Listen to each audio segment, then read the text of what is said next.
पाप और पुण्य करने वाला हमारा ये शरीर होता है, पर ये शरीर तो यहीं जलकर राख हो जाता है। तो शरीर जल जाता है तो इसके द्वारा किया गया पाप और पुण्य भी तो नष्ट हो जाता होगा। एक बार एक शिष्य ने अपने गुरु से प्रश्न किया कि जब शरीर यहाँ नष्ट हो जाता है तो इसके द्वारा किया गया पाप और पुण्य भी यही नष्ट हो जाता होगा।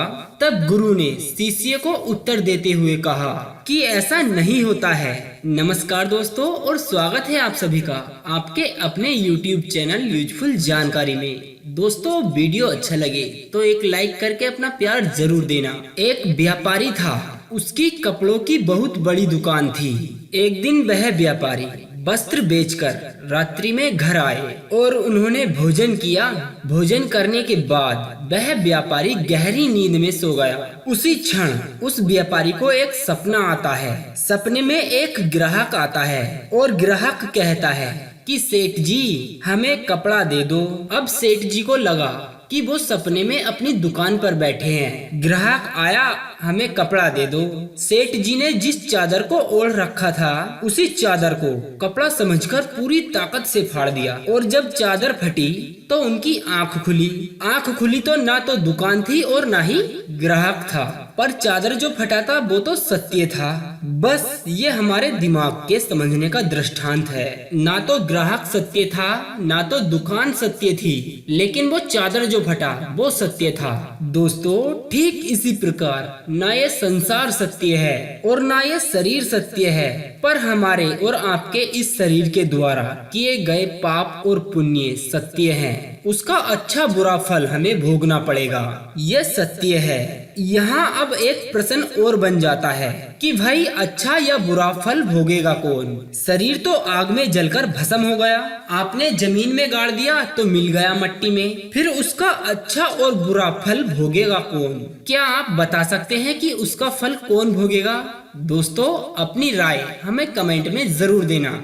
दोस्तों, आगे बढ़ने से पहले हम आपको बता दें कि आज के हमारे इस वीडियो में हमने आध्यात्मिक विकास के लिए वीडियो के अंत में एक सवाल पूछा गया है, जिसका जवाब आपको इस वीडियो में ही मिलेगा। तो कृपया आप लोग इस वीडियो को बहुत ध्यान पूर्वक देखें। आपके और हमारे शरीर के द्वारा किए गए अच्छे और बुरे कर्मों का फल कौन भोगेगा? ये एक अच्छा सवाल है और जरूरी भी। हम आपको बता दें कि हम सबके पास 3 शरीर होते हैं: स्थूल शरीर, सूक्ष्म शरीर और कारण शरीर। वो कारण शरीर चिता में जलकर समाप्त हो जाता है और कारण शरीर को ही सूक्ष्म शरीर कहा जाता है। तो अब 2 शरीर बचे।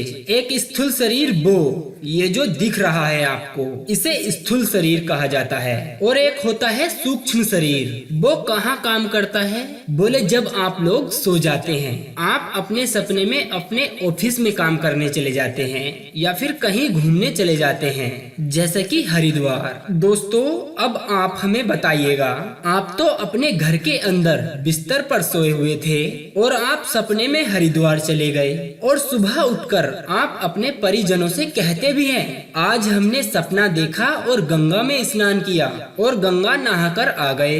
तो आप सपने में चले गए, लेकिन आप तो अपने घर में थे। पर ये जो हरिद्वार गंगा स्नान करने गया, ये कौन था? क्या आप बता सकते हैं ये कौन था? ये सूक्ष्म शरीर था।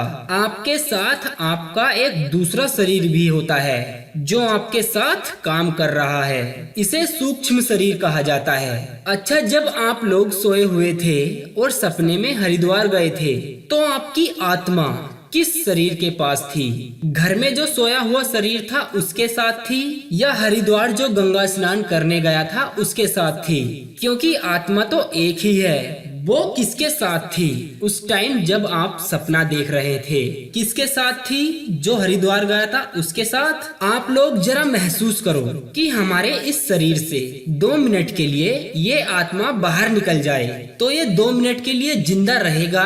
किसी भी हाल में जीवित नहीं रहेगा। आप जब सपना देखते हैं तो बिस्तर पर जो शरीर सोया हुआ होता है उसे स्थूल शरीर कहा जाता है। आत्मा इसी शरीर के साथ रहती है। जो सपना देखते हैं उस शरीर के साथ आत्मा नहीं होती है। तो फिर वो कैसे काम करता है?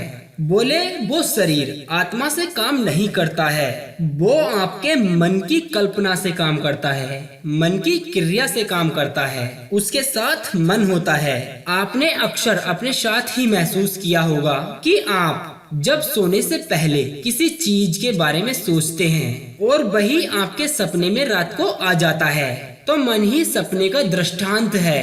कार्य कौन कर रहा है सपने में? सूक्ष्म शरीर। जब आप लोग मरते हैं, मृत्यु को प्राप्त होते हैं, तो आपका स्थूल शरीर मरता है, आपके इस स्थूल शरीर की मृत्यु होती है। आपका वो सूक्ष्म शरीर कभी नहीं मरता है और वही सूक्ष्म शरीर स्वर्ग और नरक जाकर आपके पाप और पुण्य तथा अच्छे बुरे कर्मों का फल भोगता है, केवल वही भोगता है। दोस्तों, हमने आपसे वीडियो के शुरू में सवाल किया था, कृपया आप उसका जवाब 15 सेकंड में कमेंट कर वीडियो को लाइक करें और तुरंत चैनल को सब्सक्राइब करके बेल आइकन दबाएं। आज का हमारा सवाल है, आपके पास कितने शरीर होते हैं? इसका जवाब वीडियो में बताया गया है। 1 6 2 4 3 1 4 3।